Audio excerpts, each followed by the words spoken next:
এই দুনিয়ার চাইতে আর স্বার্থপর কোনো কিছু নেই। আই হোপ তোমরা যারা এখানে জামাতে এসেছো, আমি আশা করছি যে তোমরা বাড়িতে যাবা, তারপর নিজেদের যে ব্যস্ততা, কেউ যদি পড়াশোনা করতে থাকো পড়াশোনার কাজে মন দিলা, কেউ কর্মস্থলে থাকলে কর্মস্থলে মন দিলা। কিন্তু আমি যেটা আশা করছি, তোমরা অবশ্যই অবশ্যই আর্ন করতে শিখবা, হালাল ইনকাম করতে শিখবা। যদি আল্লাহ না করো তোমাদের কারো আর্ন করার মতো, ইনকাম করার মতো যোগ্যতা না থাকে বা যোগ্যতা না পয়দা হয়, তৈরি হয়, অথচ তুমি বড় হয়ে গেছো, এই সমাজের মানুষ তোমাকে যেমনটাই বলুক না কেন, সবচাইতে বেশি বেশি তোমার মনের কাছে তুমি আপন চিনবে, এই হিসাবে প্রাধান্য দিবে যে তোমার ফ্যামিলি। কথাটা কঠিন হয়ে গেছে তোমাদের জন্য। আমি আবার বলছি, সমাজের মানুষ তোমাদেরকে কতটা আর চোখে দেখে, তার চাইতে বেশি আর চোখ লক্ষ্য করতে পারবা তোমার ফ্যামিলির কাছে। সমাজের মানুষ সমাজে গেলে কথা বলে, তুমি ঘরে একা একা থাকলা, কিন্তু ঘরে যদি তুমি আর্ন করো না, তুমি ইনকাম করো না, তুমি বড় হয়ে গেছো, তোমার যোগ্যতা রয়েছে কিন্তু তুমি এখনো ওই পর্যায়ে যেতে পারছো না, সমাজের মানুষ তোমাকে সর্বদা সর্বদা সমাজের মানুষ তোমাকে কথা শোনাচ্ছে, কিন্তু এই মুহূর্তে তোমার আপনজন, তোমার ফ্যামিলি, তার উচিত তোমার পাশে থাকা, কিন্তু সেও দেখবে তোমার পাশে নেই। কিন্তু সবাই আজকের দুনিয়ায় এটা খুঁজে পাই, টাকা। কিন্তু তোমার আমার মালিক, তোমরা যে এখানে এসেছো, কার খুঁজে এসেছো বলো? আল্লাহ রাব্বুল আলামিনের খুঁজে এসেছো। তো তাকে তুমি পেলা কয়দিনে? 3 দিনে সম্ভব? কোনো কিছুই সাধনা ব্যতীত হয় নাই, কোনো কিছুই সাধনা ব্যতীত কেউ পায় না। আল্লাহ রাসূল সাল্লাল্লাহু আলাইহি সাল্লামের দিকে যদি তোমাদের কর্ণপাত হয়, তোমাদের দৃষ্টি, তাহলে তোমরা দেখতে পারবে আল্লাহ রাসূল সাল্লাল্লাহু আলাইহি সাল্লাম দীর্ঘদিন হেরা পর্বতে ধ্যানে ছিল। পৃথিবীর প্রত্যেকটা জিনিস যদি কেউ আয়ত্ত করতে চায়, যদি তার নিজের কাছে নিয়ে যেতে চায়, তাহলে তার কি প্রয়োজন? সাধনা। আমি ওটাই বোঝাতে চাচ্ছি ভাই।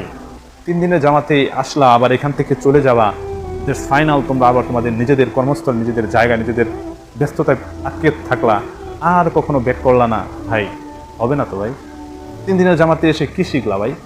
কিছুই না, শুধু আসলা, শুধু জাস্ট এতটুকু প্রিপারেশন, আমি প্রায় জায়গাতেই বলি, জাস্ট এতটুকু প্রিপারেশন নিতে পারলা যে হ্যাঁ এই কাজটা করা দরকার, এটা শুধু জাস্ট তোমার মনের মধ্যে তৈরি হবে। কিন্তু বাট করা দরকার, করব এরকম চিন্তা ভাবনা, এরকম ভাবনা সবার মনের মধ্যেই কিন্তু আছে। কিন্তু বাট কারোটা হয়, কারোটা হয় না। যাটা হয় লাখে 100-তে 1 জন, আর যাটা হয় না 100-তে 99%। বিশেষ করে এই দিনই লাইনে ভাই, বিশেষ করে এই দিনই লাইনে। এই আমাদের সবসময় নিয়ত। আমি তো আগেই বললাম ভাই যে তোমার আপন তুমি চিনতে পারবা ততক্ষণ যতক্ষণ তুমি আর্ন ইনকাম করতে পারো, ঠিক কিনা? আমার কথা কোনো ভুল আছে? যতক্ষণ না পর্যন্ত তুমি ইনকাম করতে পারতেছো, ততক্ষণ পর্যন্ত তোমার ফ্যামিলি, তুমি তোমার আপন চিনতে পারবা। কিন্তু তোমার মালিক, যিনি তোমাকে সারাটা দিন সুস্থ দেহে, সুস্থ হালতে রেখেছেন, আলহামদুলিল্লাহ বলি, যিনি তোমাদেরকে সুস্থ হালতে রেখেছেন, সে মালিক তোমার কাছ থেকে কি চায়? কি চায় তোমার কাছে? সে মালিক তোমার কাছে কি চায় আমাকে বলো? সে তোমার কাছ থেকে দৈনিক 5 ওয়াক্ত তার কুদরতি পায়ে সেজদা চায়, কুদরতি পায়ে লুটিয়ে পড়ো, এটা চায়। তুমি 5 ওয়াক্ত নামাজ কন্টিনিউয়াসলি যদি আদায় করতে পারো, তোমার মনের ভিতরে কোনো ভয় থাকবে না। একটা বাণী আমি অনেকদিন আগে দেখেছিলাম, ওই আমাদের নকলা থানা, শেরপুর জেলায় নকলা থানার পাশে একটা মাদ্রাসা আছে, নাম শাহরিয়ার প্রতিষ্ঠান, মোটাওয়ালিয়া মাদ্রাসা। ওই মাদ্রাসার দেয়ালে লেখা, ইসলাম এমন একটি বিধান, এমন একটি সংবিধান, যে সংবিধানে মুমিন ব্যতীত, মানে অপরাধী ব্যতীত কারো কোনো ভয় সংকোচ নেই। কথাটার মিনিং বুঝেছ? কথাটার মিনিং হচ্ছে, ইসলাম এমন একটা সংবিধান, যে সংবিধানের মধ্যে তুমি অপরাধী না হলে তোমার ভয়ের কোনো কারণ নেই। তুমি যে দৈনিক 5 ওয়াক্ত নামাজ আদায় করছো না, এটা কি তোমার মনের মধ্যে একটা ভয় না? তুমি যদি আজকে রাতে মারা যাও, কি হবে আমাকে বলো? আজকে রাতে মারা গেলে কি হবে? কোরআন মিথ্যা মনে হয়? হাদিস মিথ্যা মনে হয়? এই যে 1400 বছর ধরে রাসূল সাল্লাল্লাহু আলাইহি ওয়াসাল্লামের বিদায়ের পর থেকে এই যে ইসলামের অমীয় বাণীগুলো একের পর এক তোমার সামনে আসছে, সব মিথ্যা মনে হলো তোমার কাছে? এগুলোকে তুমি ভ্যালু দিচ্ছ না কেন? কেন ভ্যালু দিচ্ছ না আমাকে বলো? তুমি তখনই ভ্যালু দিবা যখন তোমার পকেটে টাকা থাকবে, টাকা ঢুকবে এই কথার বিনিময়ে, তখন ভ্যালু দিবা? না ভাই, না না, বিষয়টা বোঝার চেষ্টা করো।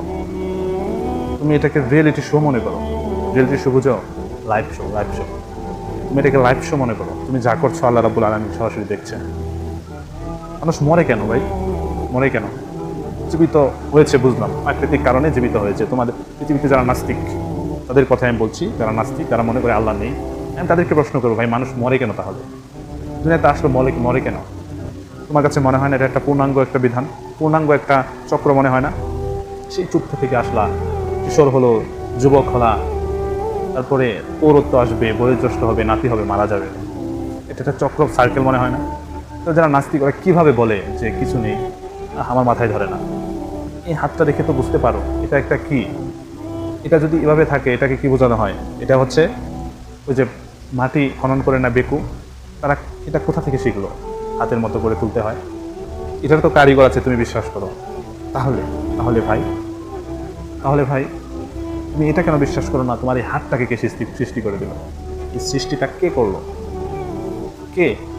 এটার মেকানিজম কে? এত কথা ভাই, বেশি কথা বললে মাথা আউট হয়ে যাবে। বাইরের একদল কাজ করতেছে।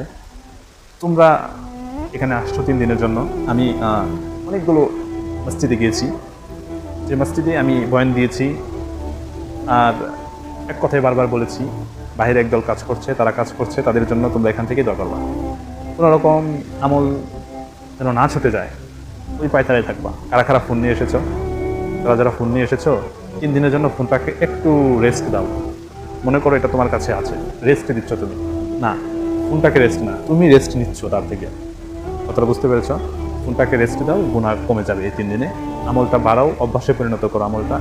এই 3 দিন জামাতে থেকে পার হওয়ার পর যারা এখানে স্টুডেন্ট আছো, পরীক্ষা দিবা, তোমরা ওই পরীক্ষার পর আবার এখানে 3 দিনের জন্য সময় লাগাবে। আর যারা অন্য অন্য বাদবাকি কর্মস্থলে আছো, তোমরা কর্মস্থলে ফাঁকে ফাঁকে আসবা। বিশেষ করে আর এখানে বৃদ্ধ বাবাজিরা খুবই কম, 2-1 জন হাতে গোনা। বৃদ্ধ বাবাজিরা তাদেরকে বলবো যে আপনারা মারাই তো যাবেন সরাসরি, যেটা আপনারা তো আর থাকবেন না বেশি দিন এখানে। একটা যুবকের 10টা যুবককে আমি বলে দিতে পারবো তাদের তাদের তাদের দিনটা এখনো পড়ে আছে, কিন্তু আপনার দিনটা আমি বলতে পারবো না। আপনি যে তাদের মতো করে বেশি দিন বাঁচবেন এটা গ্যারান্টি নেই। সুতরাং বৃদ্ধ বাবাজি, আপনি কখনোই নামাজকে হেলা করবেন না, অন্য কাজের সাথে গুলিয়ে ফেলে নামাজের সময়টা কাজা করবেন না। নামাজটা পড়ে নেবেন, সবাই 5 ওয়াক্ত নামাজ পড়বো, এটা টোটাল কন্টিনিউয়াসলি চালিয়ে যেতে থাকবে।